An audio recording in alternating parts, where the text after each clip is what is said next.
And now it is my great privilege to introduce our next speaker, Mirei Endara, an environmental advocacy leader from Panama, where she also served as Minister of the Environment. Now, Panama is very near and dear to my heart because of my extensive reporting there.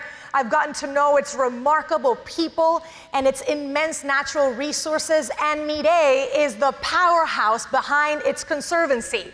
She now leads an innovative nonprofit effort with Mirei Verde, focusing on sustainable leadership development as well as addressing global public pollution through local action, for which she won the 2023 McNulty Prize. Please welcome to the stage with this video, Cali Fellow at the Aspen Institute and a woman I am honored to call a friend, Mirei Endara. It has been scientifically proven that they have found plastic in our blood, in our lungs, even in our breast milk.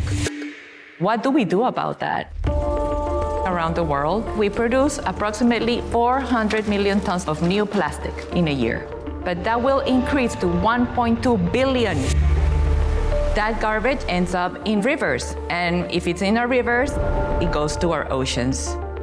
And so we started thinking about interventions in rivers, as well as piloting initiatives to improve our community. That's how Mirei Verde started. Panama's story is like many of the 152 developing countries in this world. We're not an oil country. We don't have plastic industry. But we have a very big plastic pollution problem. We import all of our plastic. We export an insignificant amount to be recycled. So all that plastic that remains in Panama goes to landfill, gets burned, or it's sent to the oceans. Plastic pollution is a daunting, complex global problem. There are many ideas out there on how we can solve it. Hopefully many ideas in here too. By the end of this year, we may even have a plastic treaty that has to include curbs on plastic production if we really want to solve this problem.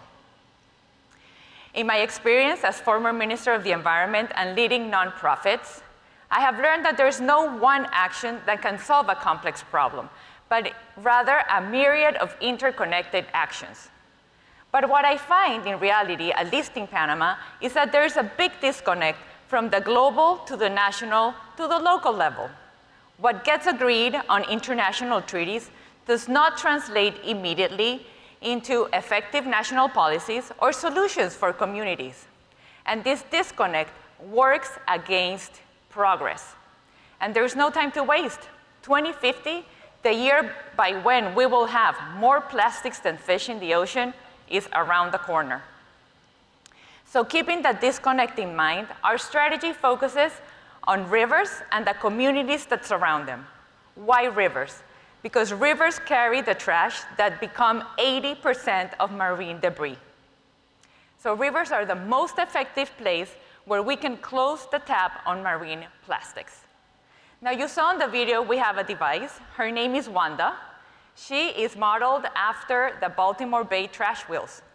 Wanda is charismatic, and she's also innovative in that she combines a number of technologies that are typically used for other purposes, but here come together and help retrieve the plastics from the river. In 2023, Wanda was able to collect up to 155 tons of trash from the Juan Diaz River. And that is roughly 80% of the trash that traveled down the river in that period of time. Now, before Wanda, we knew that rivers carried trash to the oceans, only because we could see it, but not because we had any information of where was this trash coming from, what volume was being discharged, or what was this trash made of. Having local, up-to-date information is an eye-opener and is key to making good decisions and good policies. That's why we measure everything that we can. We are measuring what we take out of the river, the volumes, what is the makeup of this trash, communities' perceptions, river health parameters. And all of these things demonstrate the scale of the crisis that we have.